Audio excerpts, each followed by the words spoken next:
Just what is our trouble? That's what I want to know. Our trouble is Miss Damien. Miss Damien again. She's as pretty as a picture and as stubborn as a mule. But this time, there's a lot more involved than just her opinion.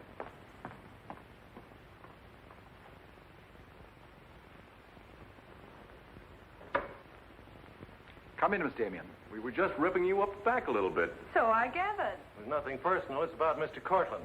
Courtland? Oh, yes. He runs a jewelry store. He owns Courtland and Company. London, Paris, Fifth Avenue. You may remember him as one of our biggest advertisers. Oh, what Shirley wants to say... I know what Shirley wants to say. I always know what Shirley wants to say. He wants to know why I killed the art layout on Mr. Courtland's famous jewels. And I understand the April number goes to press without it. That's right. In the first place, it's no art layout. It's a press agent's dream. But the result is we stand a good chance of losing the Courtland account. Now, am I running my department or am I not? I haven't said anything, Miss Damien. Well, I had a talk with Courtland, and he was decidedly acid about it. I'm not interested in Courtland. But if this magazine is going to submit to advertisers' blackmail, I'd like to know about it. Now, please, Miss Damien. If that's the policy, Mr. Kranich, you better get someone else to take my place. Please, Miss Damien, just a moment. Gentlemen, if you don't mind, I'll talk to you later. I thought I should bring this to your attention. You can't blame us for trying, Mr. No, of course not. No harm done, gentlemen. Madeleine, you've got yourself all worked up. Come, sit down. I'll get you a drink. No, thanks. I don't want one. No? What is this private blackmail of yours? Threatening to quit in order to win an argument. Oh, I'd just as soon quit. I mean it. Now, tell me, what's happened? You're all wound up. What's bothering Oh, you? nothing's bothering me. You know I don't want you to quit. I won't go into my personal feelings, but you are the best art editor we've ever had. How's the insomnia? Oh, I found some new sleeping pills. Red ones this time. Red pills to put you to sleep. White pills to wake you up. Doesn't sound very sensible, my dear. What are you doing this evening? Dining with Freddie Fancher. Oh, Freddie again.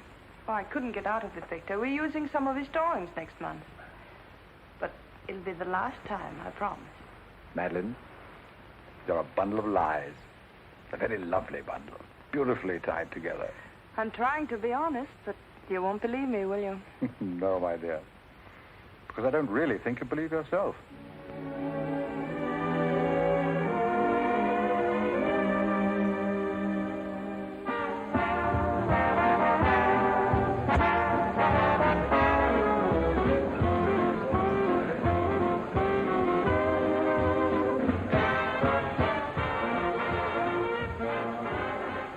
Why do you have to go back to that bore, Freddie Fancher? You haven't even given me a chance to make love to you. You've been doing all right. You know something? It's awfully hard making love to a woman who makes more money than I do. It'd be much easier if you made love to me. Would it? Oh. You're trying to give me the brush off, are you? Well, finally, we understand each other. Well, there you are, Freddie. There's your girl and no bones broken. I'll see you at the office, Madeleine. I'd join you if somebody asked me. Nobody's asking. Fair enough.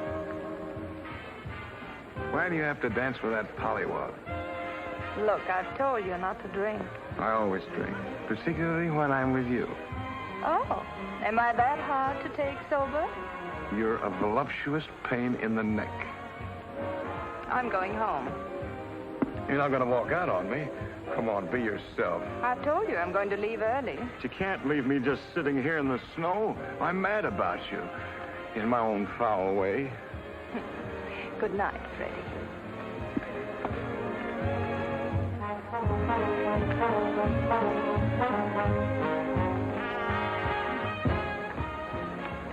Any chance of getting a cab, Jim? I'll try, Miss Damien. Oh, Miss Damien, here's someone I know you're anxious to meet. Mr. Felix Courtland, one of our most prominent advertisers. How do you do, Miss Damien? How do you do? Mr. Garet is the soul of tact, don't you think? He's just been telling me all about you. Oh, I hope he wasn't that blunt. Oh, you needn't worry. I always form my own conclusions. Can I give you a lift anywhere? My car's just outside. No, thank you. They're getting me a cab. Oh, I'm very sorry. I'm sorry, Miss Damien. There isn't a cab around. Oh, how long do you think it'll be? That's hard to say.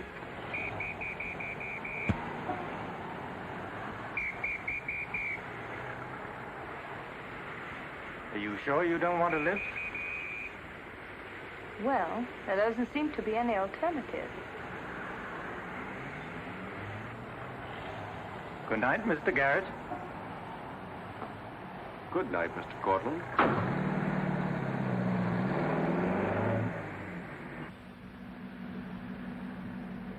I wasn't very polite, was I? Neither was Garet, for that matter. Oh, he always enjoys uncomfortable situations. You still feel uncomfortable? No. Frankly, I don't. Good, nor do I. You know, you're not at all what I imagined. No. No. The big international jeweler. I happen to inherit a business that runs itself very nicely. As a matter of fact, you don't look like an art editor. More like a work of art. That layout on your jewels is still a wretched piece of copy. I can only admire your good taste. And I'm still not going to print it. I wouldn't try and persuade you for the world. Mr. Courtland, I think you're a very dangerous man. I only wish it were so. The truth is, I'm a very ordinary one.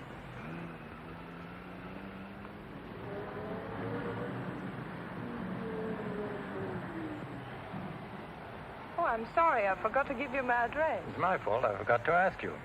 Won't you come in for a minute? No, I don't think so.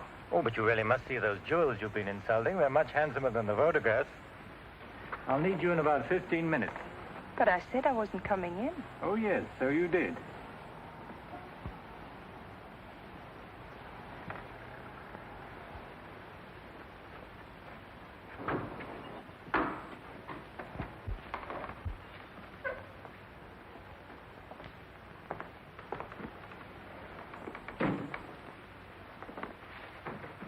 Let me take your wrap.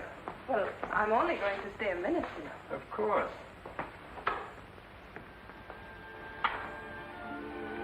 What a wonderful room. I've had this place a long time. In fact, I'm pretty disgustingly rich. Don't you find that rather pleasant? Oh, it's not so hard to take once you get the hang of it. I think I know all the troubles that come with money. And all the pleasures. Well, have you got me all figured out? Only what I see here. Good books, fine pictures. Wonder if you ever look at them. Oh, but I do. I'm a lonely bachelor, and I spend hours here all by myself poring over old manuscripts. You don't expect me to believe that, do you? Didn't my father paint that? Was Stephen Damien your father? Uh-huh. That's very interesting. Is it? I remember when he came here to paint that picture of my mother. Everybody was fascinated by him, especially Mother. Father ended by chasing him out of the house. I'm afraid that's the way it usually ended. My father was very much in love with life. That's a Hungarian custom, isn't it? Mm-hmm. Not exclusively Hungarian. Weren't you going to show me your jewels? Oh, yes, of course. I'd quite forgotten. That's the reason we came in here, wasn't it?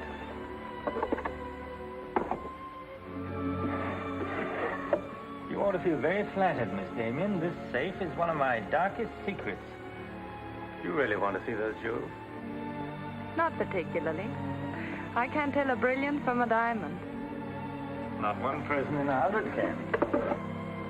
But then very few people are intelligent enough to admit it. Thank you. How about another drink? No, thanks.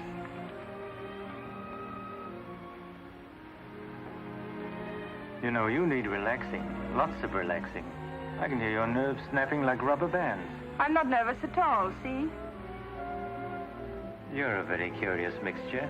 A highly moral voice. That's not me, that's my mind. A man's mind, I'd say. Why not? I do a man's work. And desperate eyes. Eyes full of shadows. Insomnia does that. Does it?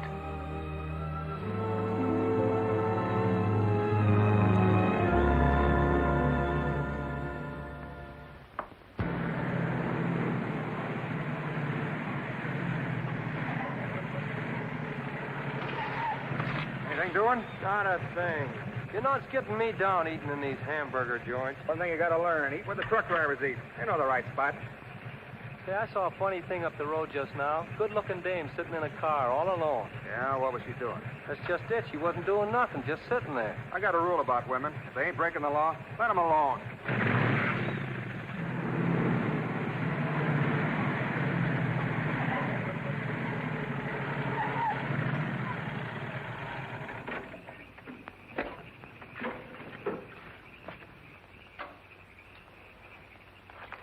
didn't mean to disturb you, miss. Just wanted to be sure everything was okay. Excuse me, lady, but are you sure you're all right?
How is she?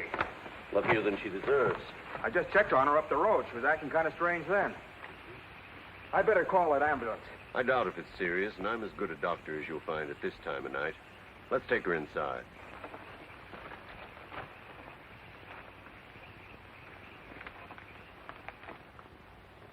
Well, no bones broken. Bruises, that's all.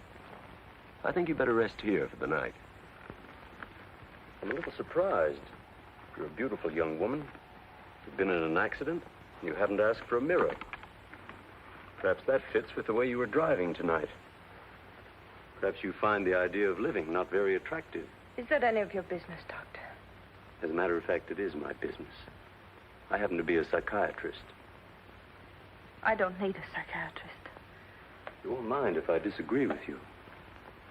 Here's a beautiful young woman, apparently well-to-do, apparently in good physical condition, who just doesn't care what happens to her. This is interesting. Not altogether unusual, but interesting. Of course, there are the obvious deductions. It's my life, Doctor, and I prefer to run it myself. And you don't want anyone to see inside it. Perhaps you don't even want to take a look yourself.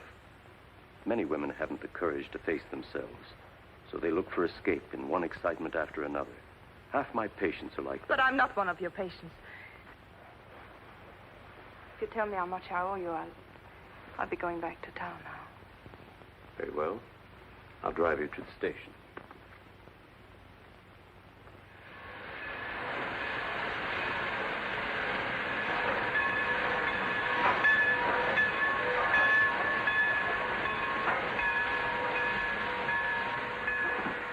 Miss Damien, you're an intelligent woman, not an idiot.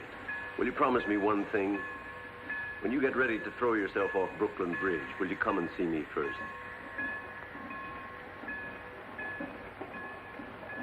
Goodbye, Doctor. Dean? Miss Damien, I'll give you her secretary. Miss Damien's office? No, Mr. Courtland, she's not here yet. Shall I have her call you? Yes, Mr. Courtland. Where's Glamour, puss? She hasn't come in yet. Well, who sent these? Mr. Felix Courtland. Mr. Courtland. That's very interesting. She never misses, does she? Mm-hmm. Jealous. If I'd given it any thought, I could have predicted it. Gladys, I won my bet. She's got a new boyfriend. I guess those dames gotta have no excitement all the time. Yeah, here today, gone tomorrow. Personally, I don't see what she sees in it all. Is that any concern of yours? No, Miss Damien. I didn't hire you to gossip about my private life. No, Miss Damien. Go get your money. You're through.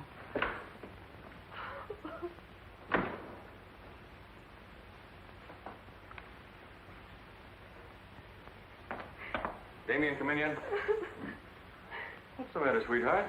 Miss Damien fired me. Fired you? What for? He heard me talking about Mr. Courtland. Courtland, eh? Don't you worry, baby. I'll fix that. Understand you fired June. That's right. What's the idea? I don't like people to gossip about me.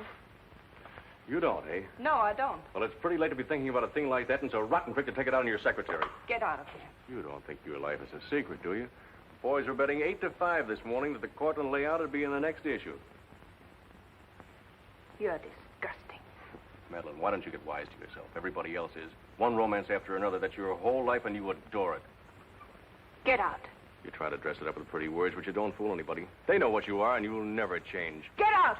You don't care because it's too much fun.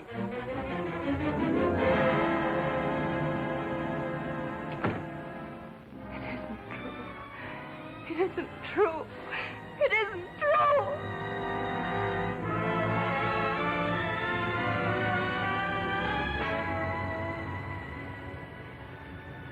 I'm a little surprised. Here's a beautiful woman who just doesn't care what happens to her.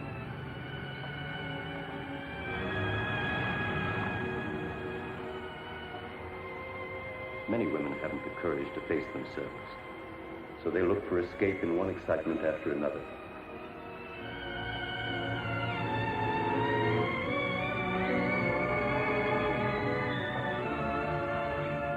Perhaps you find the idea of living not very attractive. Lady, if you want to kill yourself, why don't you try the fridge?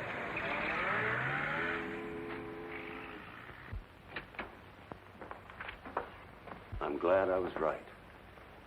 An intelligent woman, not an idiot. Sit down.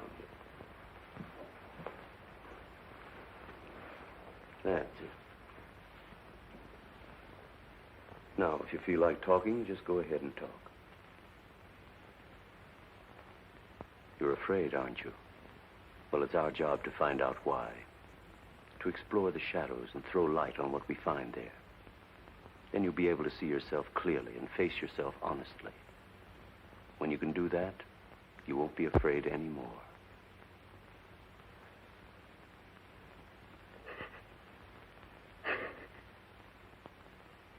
I was living with my father. Mother had left him before we came to America. I was 10. And to me, the way he lived seemed romantic and wonderful. He was a successful painter, and women adored him. He went his own way and did what he pleased. Just as you've been trying to do? I suppose so. But why? Did it make him so very happy? Oh, I was certain he was the happiest man in the world. Until he killed himself. Then you couldn't understand why he did it. You understand now? I think I do. Did you ever do any painting yourself? I used to. Why'd you give it up? Oh, didn't pay enough. And besides, I didn't want to be like my father. I wanted my own life. And have you been living your own life? Of course I have. The kind of life you really want? I don't know. I don't know. Don't you think you've been hiding from yourself? Did you ever try and discover the person you really were deep down underneath? I never cared to. I'm not so sure I do now. In that case, I'm afraid I can't help you. But of course, that's entirely up to you. Shall we go on then?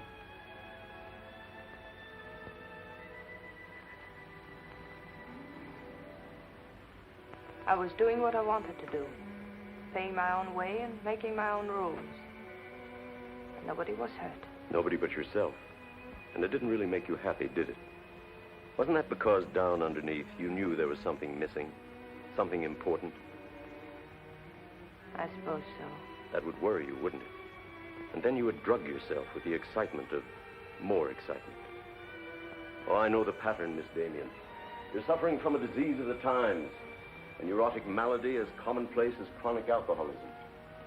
Suppose for a moment that you were an alcoholic. They're much the same, you know.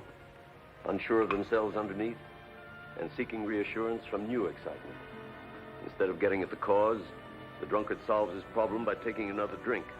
This, of course, is no solution. And eventually we find him sprawled hopelessly at a bar, without the strength or even the desire to save himself. I can't go on with this. You're not helping me. You're insulting me. You've been insulting yourself, Miss Damien. Insulting your body and insulting your soul. Your life hasn't been gay and glamorous at all. It's just been muddled and senseless. You know that now. And if you really want to change it, you can start right away. Now it's up to you.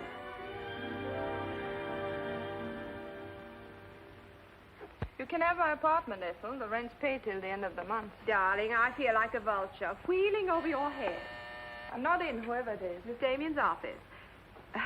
No, she still hasn't come in, Mr. Courtland. Well, I don't know exactly. Later in the day, Did he hang up? Yes, good. Let me call him back, darling. You may be sorry later. Everything in this file returned without comment. This I would ask to see more of their work, and these you may be able to use. But you haven't given me your new address. I'm not giving it to anyone. Hello, Madeleine. Beautiful, would you mind popping out for a minute? That's just 60 seconds. You better talk fast. Madeline, I'm on a jam. I've got to raise some money. I need about $5,000. What do you expect me to do about it? Well, I thought you might talk to Courtland. I'm sure he'd let you have it if you ask him nicely. You're really quite a rat, aren't you? Look, Madeline, I'm in debt up to here. I only make $100 a week, and you know I can't live on that. $5,000 doesn't mean a thing to Courtland. You better get out of here before I lose my temper. You're forcing me to say things that I don't want to say, but if you're going to act cold and virtuous about it, you'll hear them. Suppose I tell Cranish. Tell him what? About Courtland. You know, you've got a very nice job here, but you won't have it very long if I tell Cranish. I don't want to tell him, but... What's so funny? As a blackmailer, you are pitiful. Go on, tell him. Tell him what a rat I am, and you are, and he is. Go on, use my phone if you want, and my desk, and my office. I'm through with all of them.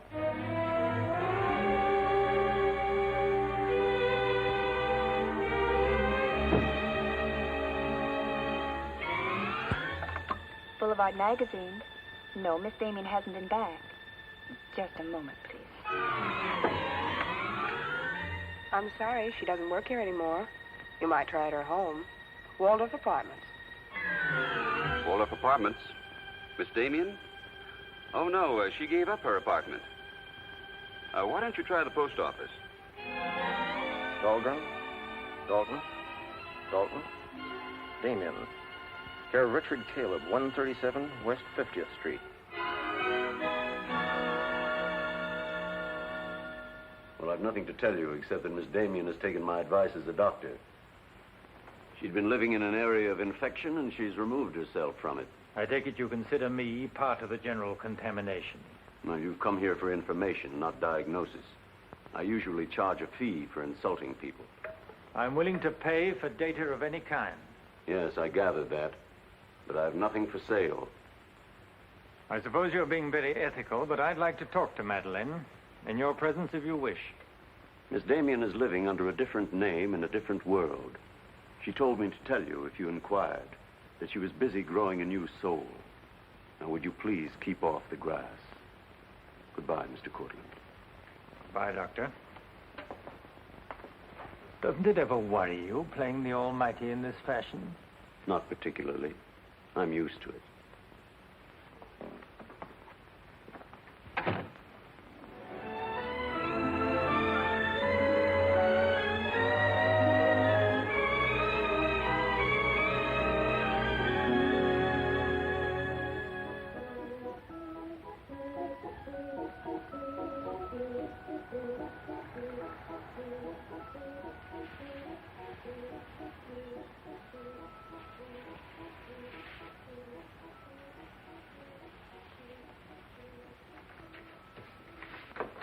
How's it look?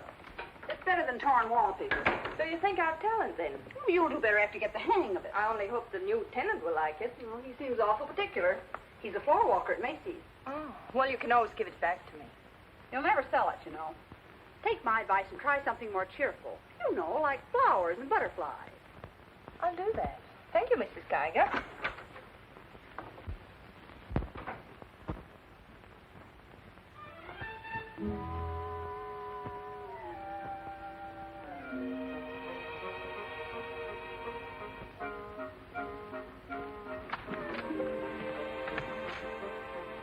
Thanks. You saved my life. Is this yours? Yes. Mrs. Geiger would scalp me if she knew I kept mice in my room. Well, why do you keep mice in your room? Pathologist, part of my homework. I really shouldn't bring these fellas out of the lab, but, well, I got kind of attached to this one. No, thanks again. Hey, women are supposed to scream. Aren't you afraid of mine? Well, no, but next time I'll scream.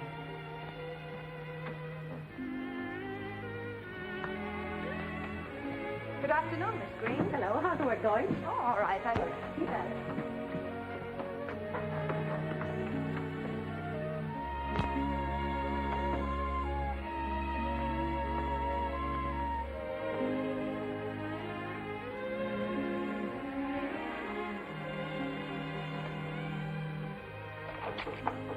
Come in. Hello. Hello. Say, you're an artist, aren't you? Well, I don't know. Oh, Mrs. Geiger said yesterday that you were. She's an authority if I ever saw one. I was wondering, could you do a job for me? Want your portrait painted? For me? Oh, no. No, nothing like that. I'm doing some research, and it has to be illustrated. Oh, what do you want me to draw? Nothing fancy, just blood cells and things. Sounds fascinating. Oh, it is, really.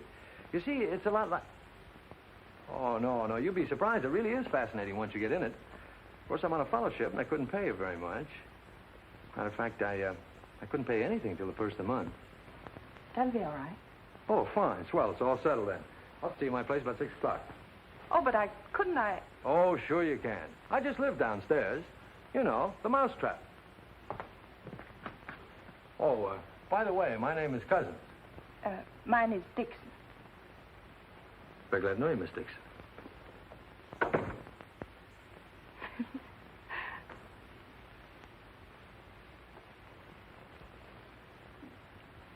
Just what am I drawing? Am I allowed to find out?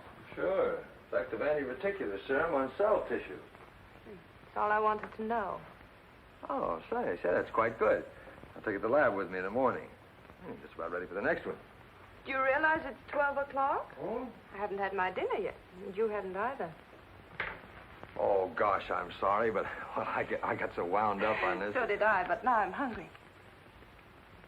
Well, tell you what let's do. We'll go out and eat. That's a brilliant idea. I'll get your coat. Do you do this all the time? Only since I got out of the Army. I was lucky to get this job of research. Now I've got to get it finished. Then what? Oh, then I go back to Oregon and become the usual respectable small-town doctor. No mice? No. No mice. Head colds and belly aches. $5 a visit. Maybe you'll like it. You'll get some rest. Oh, I'll get plenty of rest, all right, but I don't think I'll like it. You folks going out this time of night? That's right. We're meeting a few friends at the Busy Bee cafeteria. We don't want to miss the floor show. We'll have to hurry. See that he eats. He hasn't got any more sense than a goose. I'll feed him with a spoon. Got onto it first up in a little town in Germany while I was still in the Army. I met a couple of Russian medical officers who were working on anti-reticular, and well, they were pretty steamed up about it. Pie, sir? No, thanks. We got together the first night over a bottle of vodka. I remember the town was still burning. Well, maybe it was the vodka, but anyhow, we got to talking about anti-reticular, and, well, I guess I got pretty excited. You mean you speak Russian? Over a bottle of vodka, anybody speaks Russian. Care for some coffee? No, thanks, I've milk. Oh, one, please. At any rate, I promised myself that night that just as soon as the war was over, I was going to do a job of this. You haven't stopped to eat ever since. That's an error I'm just about to rectify. $1 even. There you are. Thank you. Thank you. You, sure you've got everything you want? Oh, yes, thanks. You know, I don't think you're much of a doctor. Do you call this a sensible diet? Pancakes and pickles? Well, scientifically, there's two kinds of diets. The kind that doctors prescribe and the stuff they eat themselves. Oh, but you're always in such a rush. You can't make scientific discoveries that way. Sure you can. Take Banny. He saw some flies nibbling at a piece of pancreas. Figured out that there must be sugar in it. In 1 minute, he had the idea for insulin. You know, you're a very lovely girl. You're not being very scientific, Doctor. Oh, but I am. It's the very heart of science. It's the truth. Let's talk about insulin. Thanks a lot.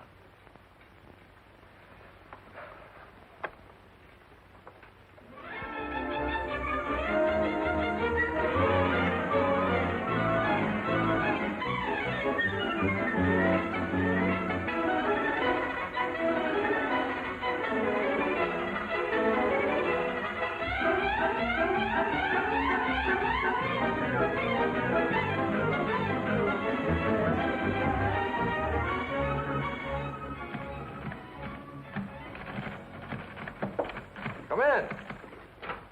Hello. Hello. Say, did you buy these new manuscript covers? Yes, are they all right? Oh, sure, they're fine. How much they cost? Oh, nothing at all. Something like 20 cents. Oh, nothing at all, huh? You know you can buy a pair of good mice for 20 cents? David, I have some wonderful news. I just sold a picture. No fooling. Who bought it? The floor walker downstairs. He said it's almost as good as a photograph. Well, the man has great taste. Oh, I think it's wonderful. I'm proud of you. And I'm a little proud of myself, too. David Cousins on anti-reticular. Oh, David, it looks fine. It's important, isn't it? I mean, not just to you, but really important. Well, it won't cure all the ills of man or beast, but... Yes. Yes, I think it may be important. And I also think that I better hand it in before I start changing it again. Like to come along? Oh, could I? Well, sure. Why not? I think you've been drawing blood cells long enough. It's time now for you to meet one of them face to face.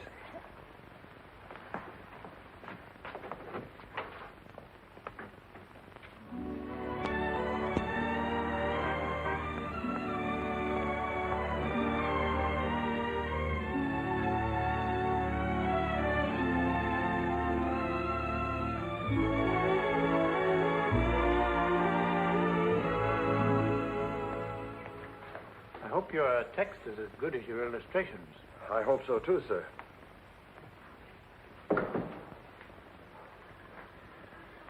Well, that's that. You didn't tell him they were your drawings, did you? I didn't tell him they weren't. Come on, I'll show you my lab. Coffee. I wouldn't try and drink it if I were you. Assistant pathologist.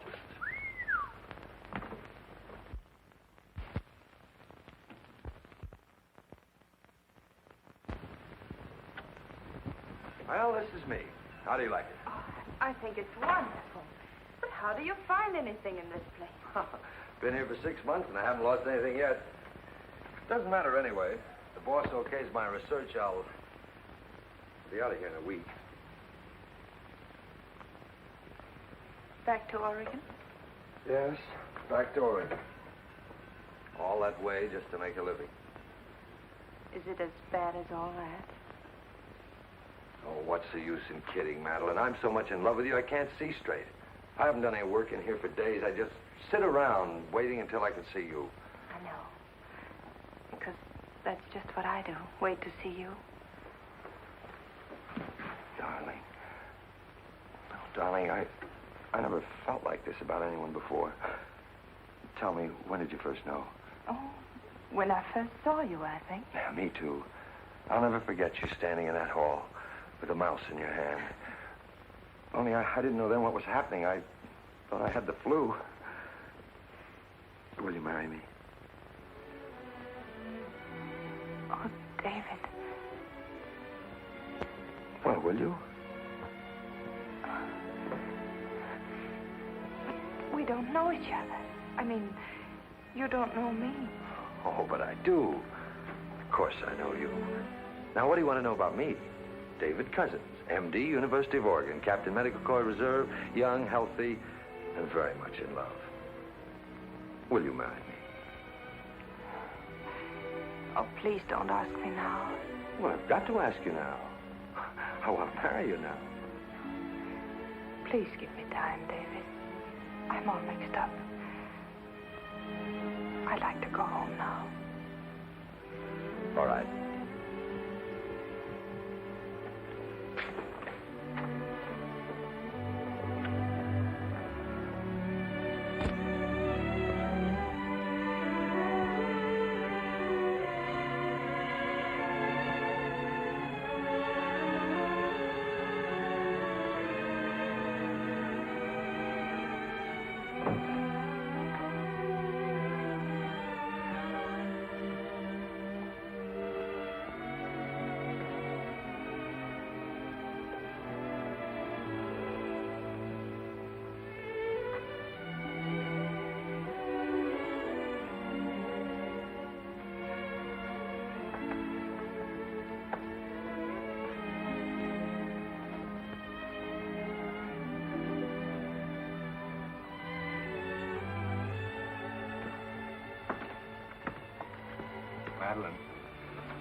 You haven't answered a rather important question I asked you. I can't say no, because I wouldn't mean it. Darling.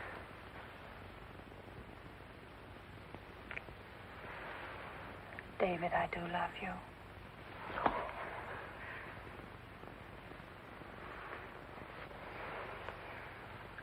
Good night, darling.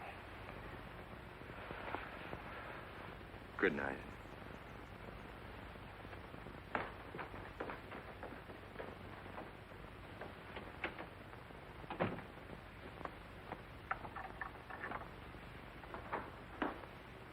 Hadn't you better close the door?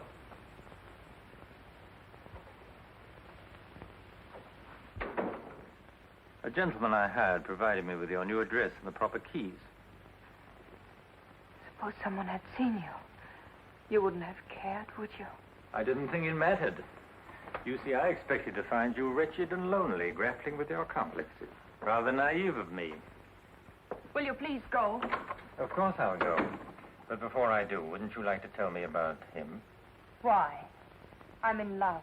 Now, laugh if you want. I don't feel like laughing. I've always wondered if it were possible for people like you and me. And you think you've really got it? Love eternal, the fireside, the slippers, the whole thing? Yes, the whole thing. I'm very glad for you. And I think I'm a little sad for myself. You haven't told him, have you? Told him what? Well, about me, for instance. Why should I tell him? You're absolutely right. You shouldn't. Men prefer to keep their illusions, don't they? Please go. If you ever need me, you'll let me know, won't you? And don't call the past too many names.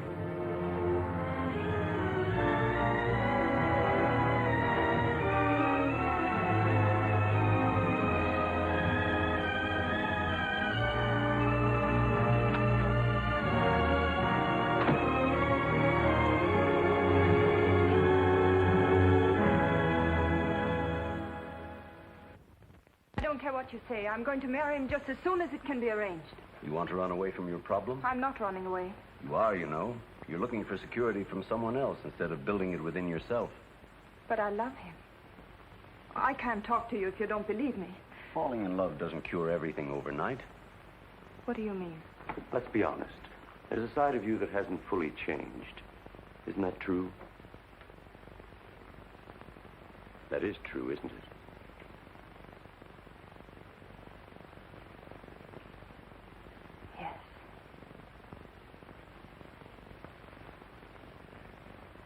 Have you still not told David about yourself? I couldn't tell him. You let him fall in love with an illusion, with someone who doesn't exist. I could never tell him. He might stop loving me. Isn't that a risk you'll have to take? You're being very careless about it. You can't build a lifetime relationship on a lie. If you're really in love, you'll tell him. With the others, it was different. But if you love him... Will you please stop saying if? How many times must I tell you I love him? But real love is a sharing. If you're strong enough to face this yourself, you're strong enough to face it with David. I can't do it.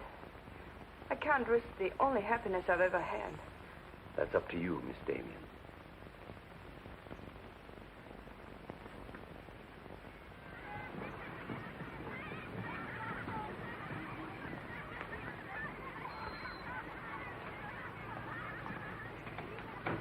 Hi. Hello, darling. You're home early, aren't you? Well, I didn't get fired, if that's what you mean. Dr. Lutz read my paper. Really? What did he say? Well, he liked it. Oh, David, that's wonderful. The only trouble is he thinks it's so important he wants me to go to Chicago and read it before the convention.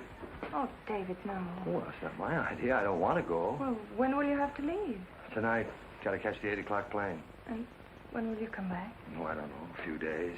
But I tell you what. As soon as I get back, let's get married. You can get a license in 3 days, and it only takes 15 minutes to get married. You still want to marry me, don't you? Oh, more than anything in the world.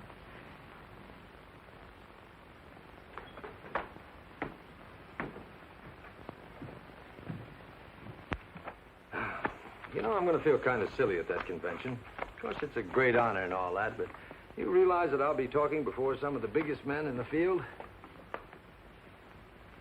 What's the matter, darling? Nothing. I was just thinking how I'd feel if you didn't love me. Oh, don't be silly. Not a chance. David, could you ever stop loving me? Oh, that's really a gruesome thought. Of course not. Even if there was a reason? The world is bothering you. Nothing. I just wanted to be sure. Sure about what?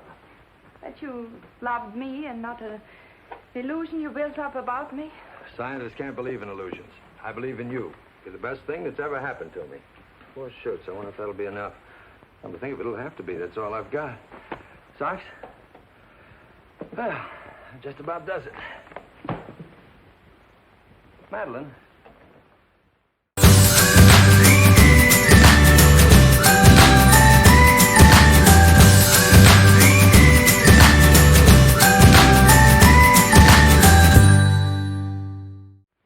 Was there something special on your mind? Something that you wanted to tell me? Just that I love you, that's all.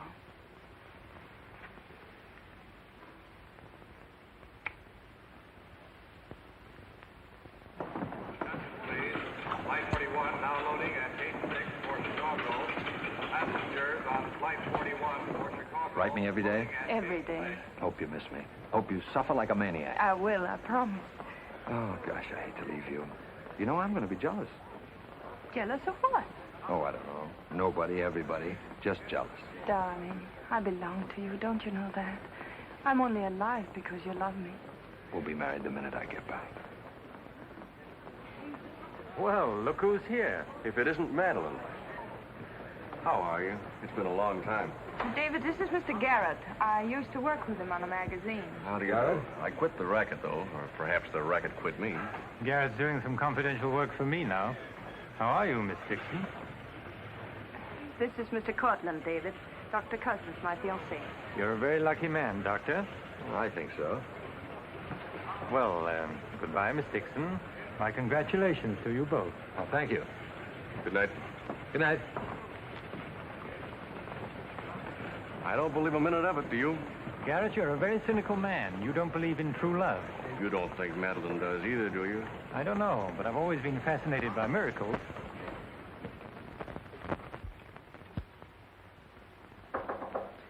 Come in. Telegram for you, Miss Dixon. I thought I'd bring it up myself. I thought it might be important. Bad news? He won't be back till Friday. That's men for you. You never can count on them. Oh, I forgot. A doctor somebody called you, said you were to call Miss Ethel Royce. She's been trying to get in touch with you. Friend of yours? Yes. I suppose you got your own reasons, but you ought to get out and see your friends instead of sitting in this room all day and all night. Thanks, Mrs. Geiger. None of my business, mind you.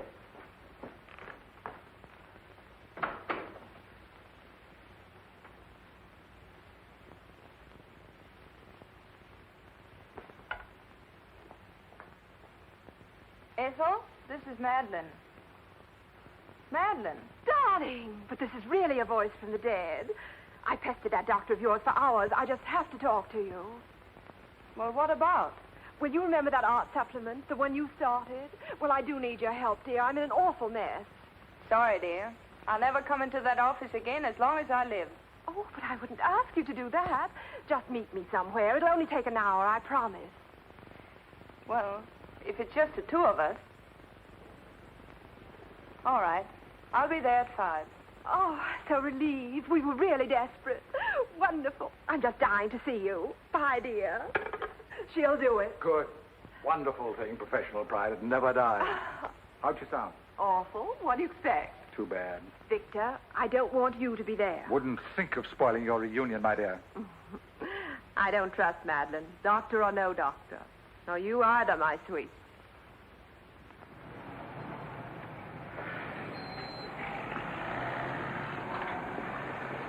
Hello, Miss Damien. Glad to see you back. Glad to see you, Jim.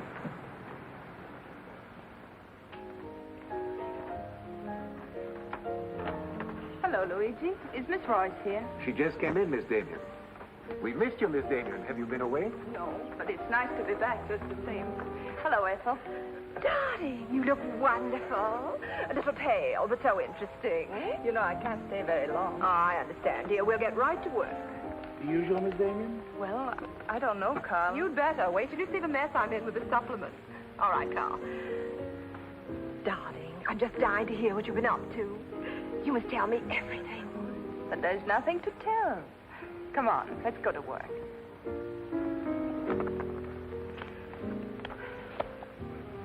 You're just marvelous, my dear. You made the whole project seem utterly simple and practical.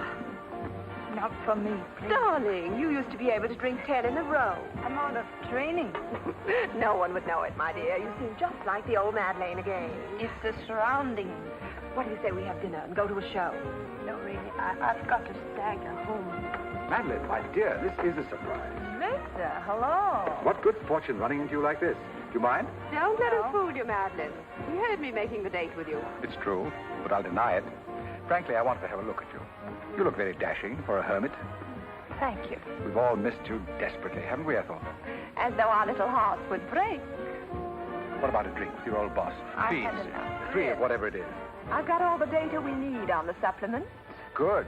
What about the data on Madeleine? No data. Now, if you'll excuse me, I You really can't had go to- now. Look who you'll run into. He's seen you. Garet no longer graces our staff. What happened? He got to be utterly gritty. Say nothing of a slight discrepancy in his accounts. Mr. Garet believes that the world owes him a gay life, no matter who pays for it. Well, hello, stranger. How are you? Wonderful. Nobody here seems particularly glad to see me. Should we be? Oh, well, it's been nice knowing you. There goes one reason for my ivory tower. What? Darling, I'm constantly running into men who adore you. Slews of them. Hated them all. I know what you're thinking. I had an odd way of expressing my distaste. Not odd, darling. Shall we say just, moody? Well, here's to memory.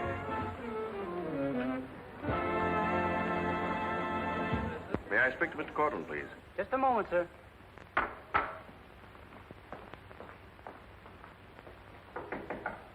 Just a minute.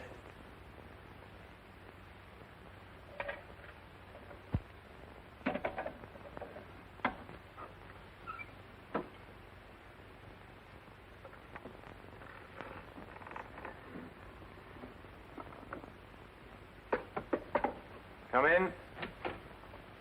Mr. Garet on the phone, sir. All right.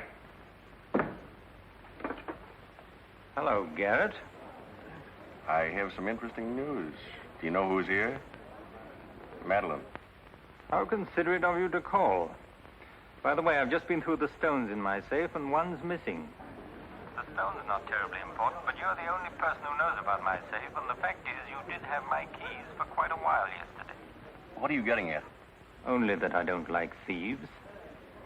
But you're being ridiculous. Let me come over and talk about it. There's nothing to talk about. I'm taking it up with the police. But, Courtland, you can't do that.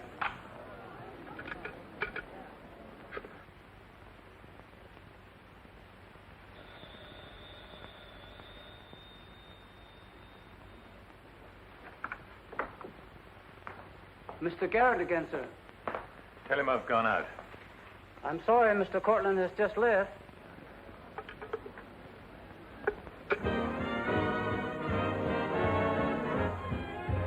Are you all right, darling? Of course I am. You're not going to disappear again. Oh, yes, back to my treetop. It's raining. Let me drive you home. Oh, no. Ethel wouldn't approve. Good luck, my dear, on your treetop. Bye, darling. Well? Let's face it, she's a changed woman. She'll never change, darling. She's just got herself a new set of words, that's all.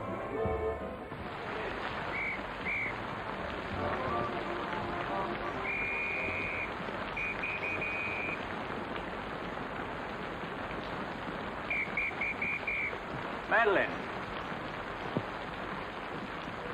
Hop in. No, thanks. I'm waiting for a cab. Don't be silly. There are no cabs. You'll get drenched. Please. I'll drop you off. I'm going home alone. Come on, in you get.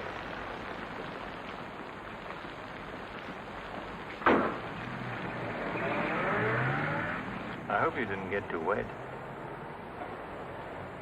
Your concern is touching. Quite a coincidence finding you in the rain. Is it? I can't lie to you, especially when there's no point to it. I was informed you were playing hooky. You're detestable. I'm really not detestable at all. I happen to be very fond of beauty, which shouldn't be a crime in your eyes. Please, no debates. I'm a little dizzy. A good dinner will soon take care of that. Why do you always hound me? You know I despise you and everything you stand for. There's always a chance I may be able to improve your opinion and your manners. I'm sleepy. You know you're very lovely. Please don't bother. I'm not listening.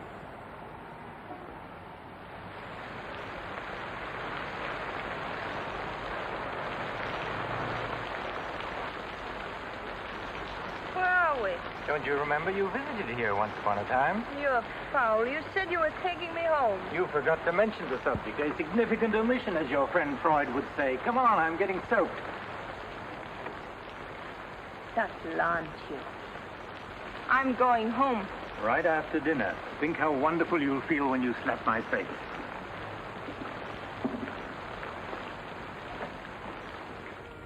That'll take the chill out of your bones and maybe even your heart. Still cold? Oh, no. It's quite warm in here. Cigarette? Thanks. Very warm. Light? No, I'm not really detestable, am I? No. I am. Why? Because I ought to go home. In this rain, you mustn't even think of it. You see, you are detestable. And you've been very annoying for months. Madeleine, we belong together. You know that. No, I don't know that. Of course you do. We feel the same way about life. You're not making sense, Mr. Courtland. Why make sense? Doesn't this make more sense than talking and lying? No sense at all. Then what would you call it, darling? Stupid. Madeleine, you're wonderful. Stupid. You're sweeter than Stupid. ever. I'd better see who it is.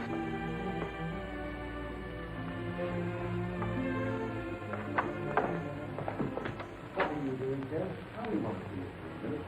You're all the way up in the tree. There's no reason to wait. I'm quite off the track.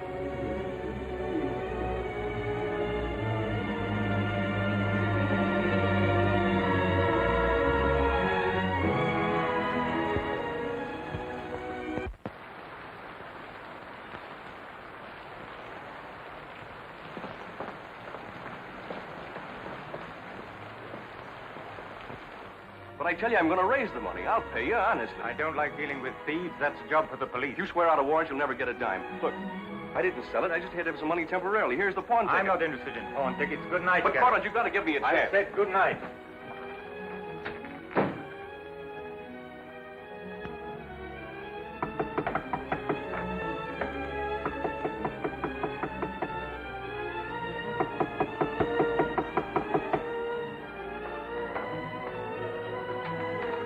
You've got to let me talk to you. Let me explain this. You stupid fool.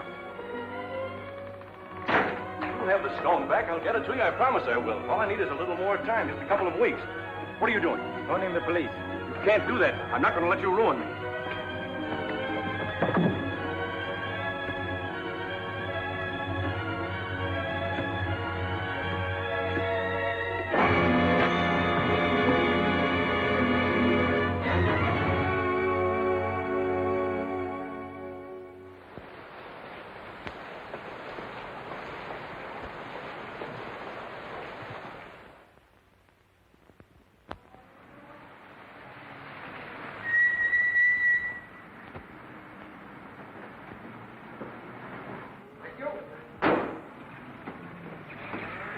You're looking very lovely this morning, Mrs. Geiger. You wasn't expected back until Friday. That's what I like. A cheery welcome home. Is Dixon upstairs? I haven't seen her this morning. Who is it?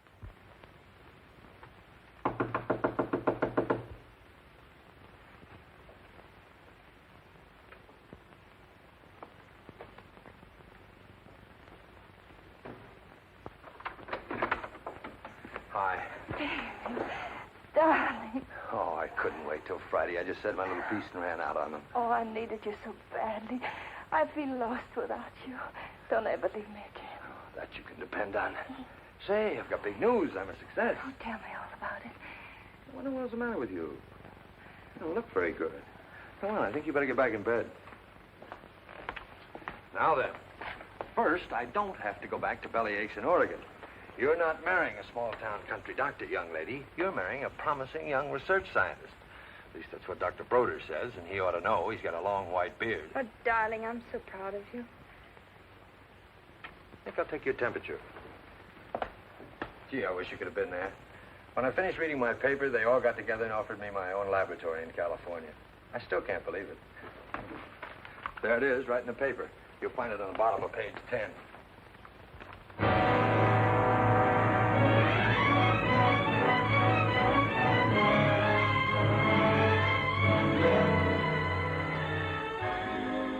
What makes you feel that you're really important? You know what he said to...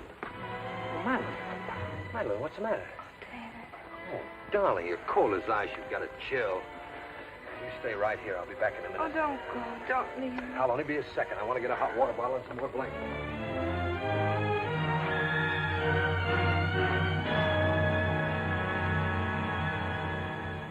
Miss Madeleine Dixon at home? I don't know. Friends of hers? We're from police headquarters. Where's the room? Upstairs. What do you want to see Miss Dixon about? We'll tell her. Well, perhaps you'd better tell me first. Miss Dixon isn't well. Who are you? He's a doctor. He lives here. If it isn't important, I suggest you come back tomorrow. It's important.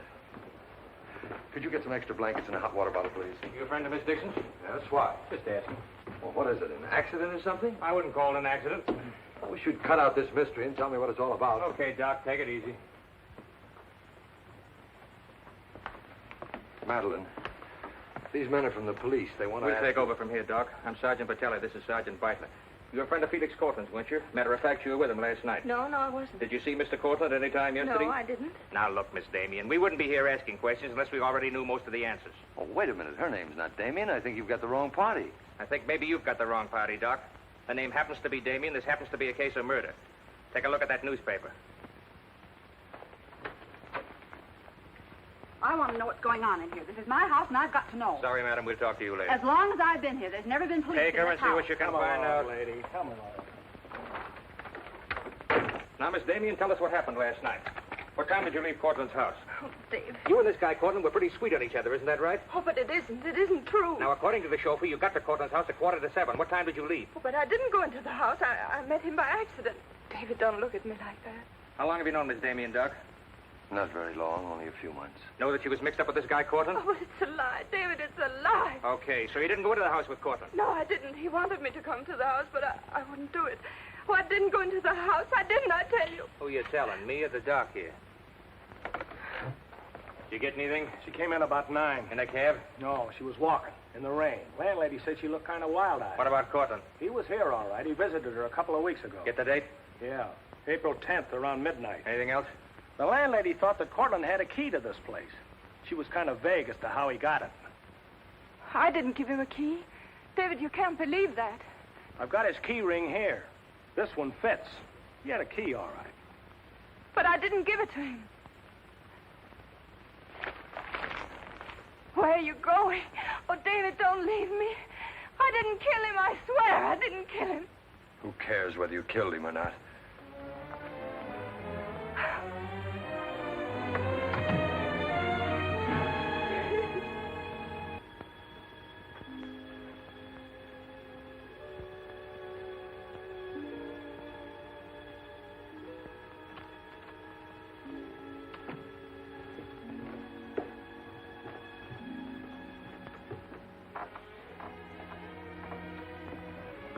Could I see him for just a minute? Well, it isn't regulations. Okay, 60 seconds. David, please listen to me. You lied to me. You've always lied to me. But I'm not lying now. I didn't want to go with him. He said he'd drive me home. And he made love to you, didn't he? Oh, don't deny it. Of course he made love to you. He had a key to your room. I should have told you many things. I tried to, but I just couldn't. If this thing were so innocent, you would have told me. When I said I was in love with you. When I asked you to marry me. I was afraid, David. I was afraid you wouldn't understand. You bet I wouldn't. Before I met you, I was horrible. But you changed all that. You made me sane and happy. Why keep on lying? You tried that upstairs and it didn't work. Look, I was in love with you. All right, I made a mistake. I thought you were something wonderful, and you turned out to be something else. So let's just forget about it. The only thing that you can do for me is let me alone.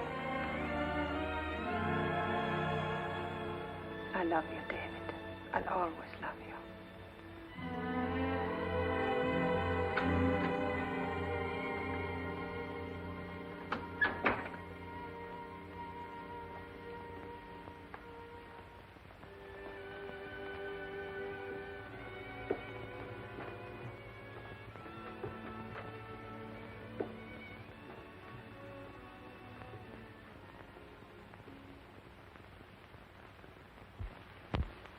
And so, ladies and gentlemen of the jury, the prosecution will prove beyond a shadow of a doubt that Madeleine Damien is guilty of the premeditated murder of Felix Courtland.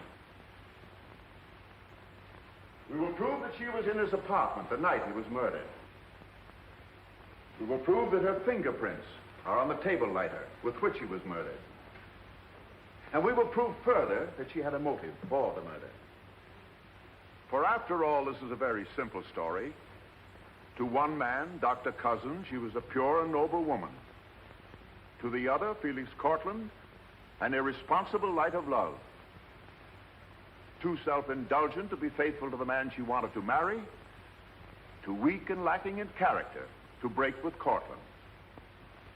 Her twisted soul was bent on a heartless deceit. To make one man believe what all others knew to be a lie. And when Courtland threatened to expose her, she went to his apartment to plead with him in the only way she knew. She embraced him. She made love to him. And when, in spite of that, he threatened to expose the lie that she was living, she silenced him forever. Ladies and gentlemen of the jury, the state asks you to find Madeleine Damien guilty. Guilty of murder in the first degree. On the night Mr. Courtland called on the defendant, did you let him into her apartment? I certainly did not. How did he get in then? He must have had a key of his own. The key of his own. Where was the defendant when he arrived? Out with the doctor, I suppose, pulling the wool over his eyes.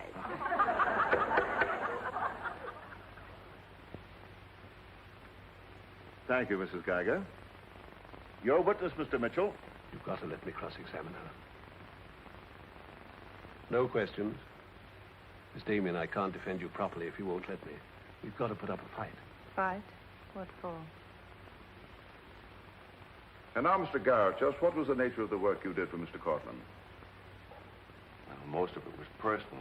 Confidential secretary, I suppose you'd call it. And in that capacity, you were in a position to learn a great deal about his private life? Yes, of course. Did Mr. Courtland know that Miss Damien was lying to Dr. Cousins and concealing her true character from him? I'd rather not answer that question, Mr. O'Brien. You see, both Miss Damien and Mr. Courtland were friends of mine. Yes, I understand.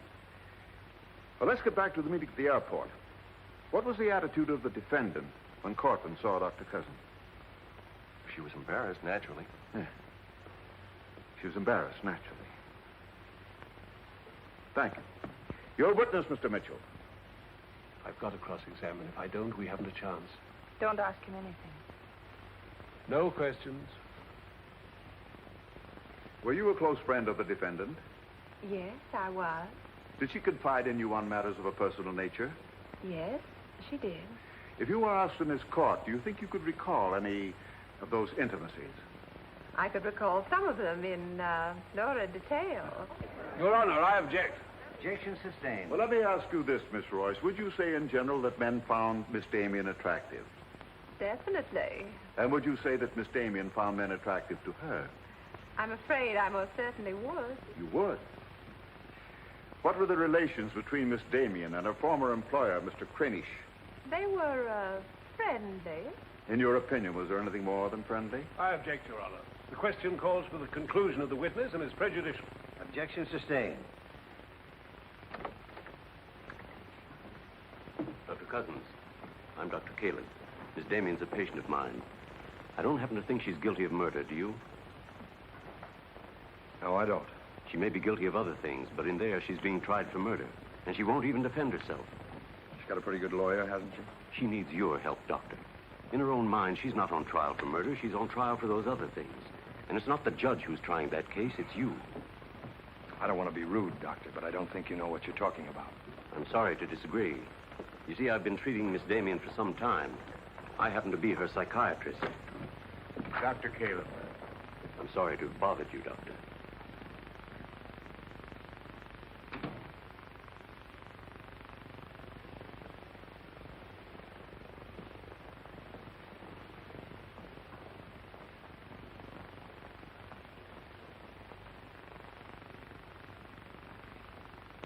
Your name, please? Richard Caleb. You're a psychiatrist? I am. Miss Damien came to you as a patient? Yes. Did she come of her own free will? Yes, of course. Isn't it true, Doctor, that people do not go to a psychiatrist unless they consider themselves, well, shall we say, not well balanced? In general, that's correct. As a matter of fact, wasn't Miss Damien on the verge of committing suicide when she made her first visit to you? Your Honor, I object. Well, no matter. We'll prove that by other witnesses. However, is it not true that people who come to you as patients come with problems? Objection. Objection overruled. Well, Doctor? There'd be no point in their coming to me if they didn't have problems. So the defendant came to you with a problem. Do you mind telling us, Doctor, in your opinion, just what was Miss Damien's problem?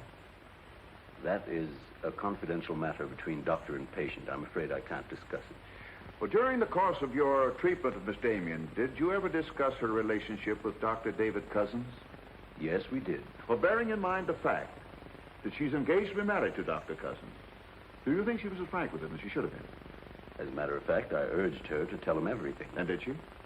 Not to my knowledge. Well, why not, Doctor? Why didn't she? I'm afraid you'll have to ask Miss Damien about that. Did you ever meet Dr. Cousins? Yes, just a few minutes ago. Well, I'm sure you found him a reasonable, intelligent young man. And yet the defendant refused to confide in him. Having met Dr. Cousins, I think I can see why Miss Damien hesitated to confide in him. Do you mind telling us why? It's my impression that Dr. Cousins hasn't the capacity, either emotionally or intellectually, to understand a problem like Miss Damien's.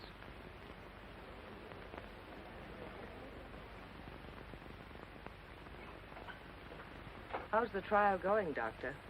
Not very well, I'm afraid. There's a Dr. Cousins in your office. Oh?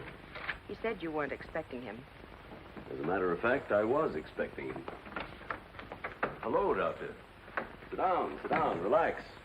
Tell me, is this a professional or a social call? Dr. Caleb, you said some pretty rough things about me this afternoon. Yes, I did, didn't I? I think I'm entitled to an explanation. So do I. As a matter of fact, I'm very glad you came over. I wanted to talk to you about Miss Damien. I'm not interested in Miss Damien. I'm glad to see you're still in love with her. And I'm not in love with her. All the better. Then we can approach the subject of Miss Damien as one scientist to another. You see, I'm interested in Miss Damien because she's a patient of mine. I believe I was well on the way to solving her problem. It would be most distressing to me if she were to die now for a crime she didn't commit. It would be as though you had lost one of your white mice, one that you had just inoculated. What's all this got to do with me? Only this, that when you testify tomorrow, you'll be asked to tell the truth, the whole truth. The whole truth about a human soul is a complicated proposition. Now, I'm not going to tell you anything about Miss Damien that you haven't already heard. But isn't it possible that you've picked up a few stray facts and added them up to a conclusion that's entirely wrong?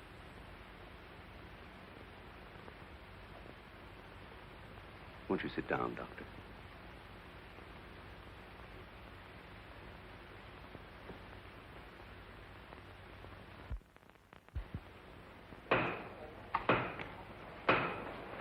Hear ye, hear ye, hear ye. The court is now in session. Call your next witness, Mr. O'Brien. Dr. Cousins, please. This will be their last witness. You've got to let me put you on the stand. I tell you quite frankly, Miss Damien, if you won't testify, you haven't got a chance. Raise your right hand. You solemnly swear to tell the truth and the whole truth, nothing but the truth, so help you God? I do. Please be seated. Your name, please? David Cousins. Under what name did you know the defendant? Madeleine Dixon. Did she ever tell you her true name? No, sir. Did she ever lie to you about her identity? Yes, sir. How long did she continue to lie to you? Till the morning the police came. Did she ever tell you about her relations with Courtland? No, she didn't. You proposed marriage to the defendant and she accepted you? Yes, sir. And still she didn't tell you about Courtland? No, sir. When did you first know of the true relationship between them? Same morning, the morning the police came. Oh, I see. Then from the moment you met her until the day she was taken into custody, you didn't know the truth about her character. I object, Your Honor. Mr. O'Brien, haven't you covered your point? Well, Your Honor, I'm merely trying to clarify for the jury the true nature of the defendant's motive. Proceed. Back. One more question, Dr. Cousins. If you had known the truth, would it have affected your love for the defendant? Your Honor, I must protest. Let him answer. Objection withdrawn. And now, Dr. Cousins, if you had known the truth, would it have affected your love for the defendant?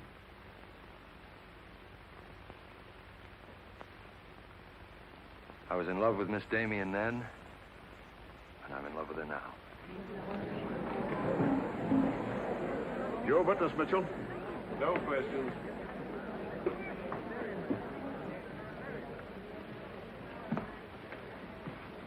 Did you really mean it? Yes, I really meant it.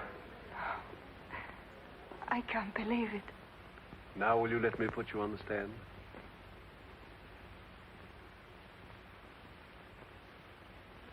You admit you went to Courtland's apartment that night? Yes. He made love to you? Yes. Did you have any conversations about Dr. Cousins? No. Positive? Yes, I am. But tell me, Miss Damien, were you in love with Felix Courtland? No, I wasn't. Were you in love with Dr. Cousins? Yes. Oh. But you went to Courtland's apartment nevertheless. Yes, I told you that. You were in love with one man, yet you chose to visit the apartment of a man you didn't love. Did you go of your own free will? Yes. Mr. Courtland didn't force you or threaten you? No. Then why did you visit him? I don't know. I made a mistake. You made a mistake. As you've told us on several occasions that you and Mr. Courtland were interrupted by a mysterious intruder. Can you tell this jury anything definite about that person? Anything at all? No, I didn't see him. You didn't see him? I only heard his voice. You seem very certain it was a man. It was a man. What did he say? Well, I don't know. They were talking in the hall. I couldn't tell what they were saying. Yes, you heard a voice. You're willing to swear it was a man, and you couldn't hear what he said. Now, what sort of a person do you think would be calling at that time of night? A bill collector? A man selling magazines? Or perhaps even a burglar? Why not a burglar? Mr. Courtland was a very wealthy man. He must have been a very timid burglar because nothing was stolen. Of course, you realize that Mr. Courtland kept his jewels in a vault at the store? Not all of them. He kept some at home in his safe. Safe? What safe? The one in his living room. You didn't by any chance see that safe, did you, Miss Damien? Yes, I did. The court, please. This is the first we've heard about a safe. I ask for a recess to examine the apartment. Well, Your Honor, we've been all over the apartment. But if there is a safe, and if it has been robbed... Gentlemen, court is adjourned until tomorrow morning. I suggest the district attorney and attorney for the defendant examine the apartment together.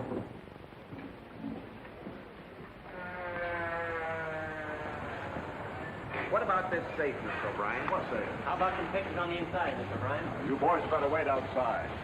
I may have a statement for you when I come out. Mr. O'Brien. Huh? Mind if I tag along? I don't know why you're sure. The fine witness you turned out to be. Couldn't help that, sir. All right, Garet, where's the safe? Me, Mr. O'Brien? I don't know of any safe in here. I didn't think you did. If you want an unbiased opinion, I don't think there is a safe. Well, here's the learned counsel. Perhaps he knows. Where's the safe, Mitchell?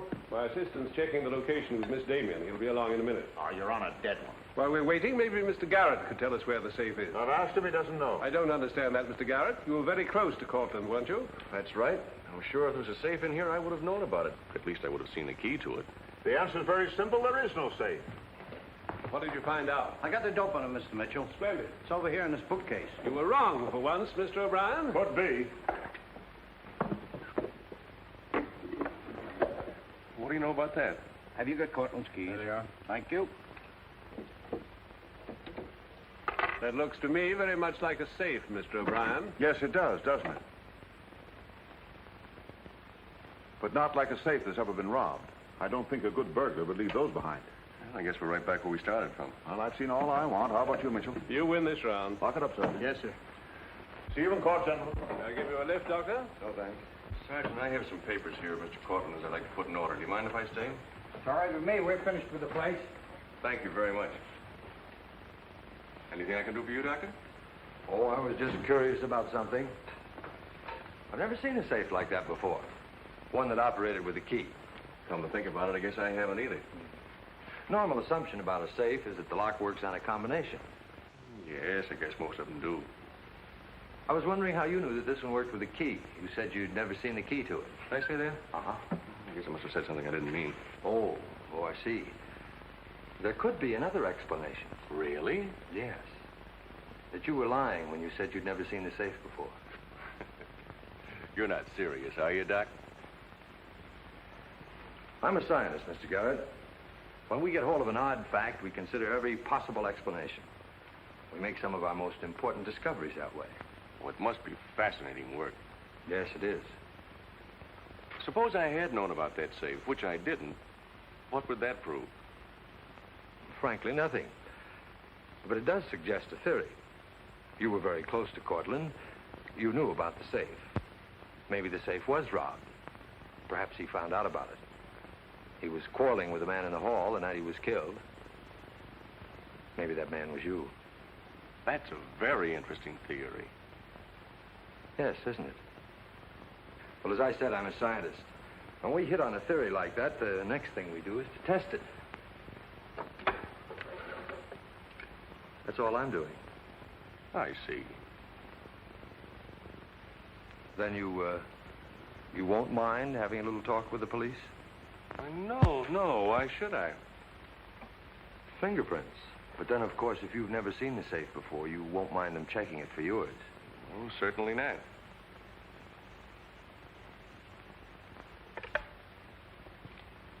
The number is Spring 73100.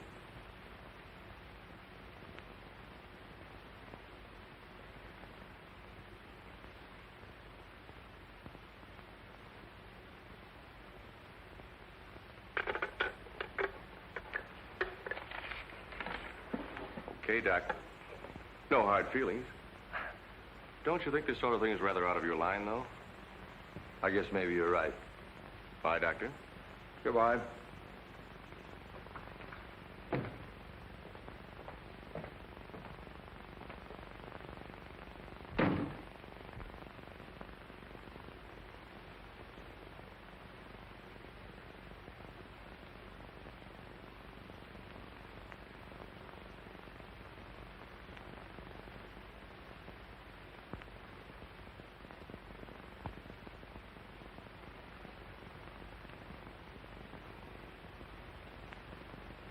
Spring 73100, wasn't it, Mr. Garet?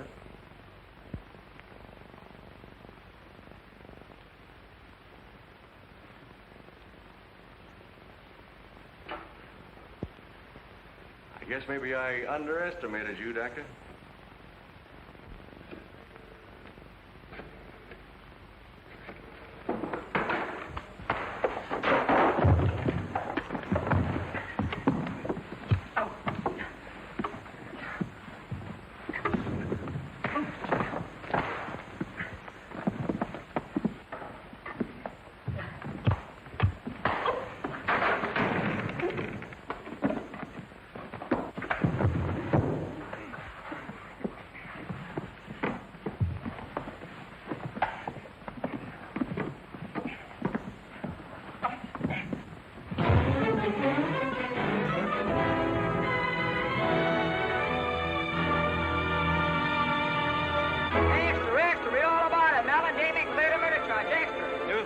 From the Associated Press newsroom. Bulletin. Madeleine Damien has been exonerated of the murder of Felix Courtland. Full confession by an ex-employee, Jack Garet, is in the hands of the district attorney. It was a trial marked by many surprises. Notably, the beautiful defendant's startling disclosure of the jewel vault hidden in the apartment of the late diamond importer. The beautiful Madeleine Damien goes free, and Broadway is tipping its hat today to the young doctor who engaged the murderer in a battle royal. Mrs. Geiger, I've been looking for Miss Damien. Have you seen her? She's gone. She asked me to give you this. Gone? Well, where did she go? I couldn't get a word out of her, but I know she left the airport more than an hour ago.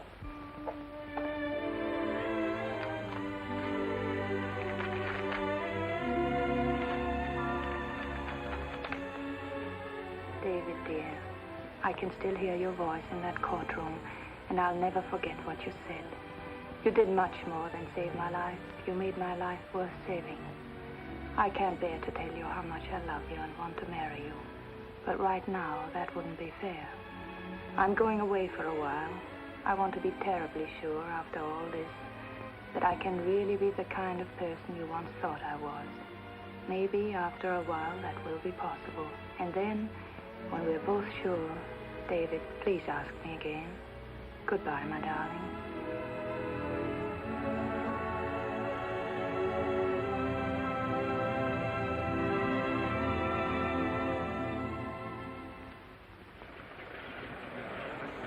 Passengers on Flight 41 boarding at Gate 6. Will you try and see him once in a while? Of course.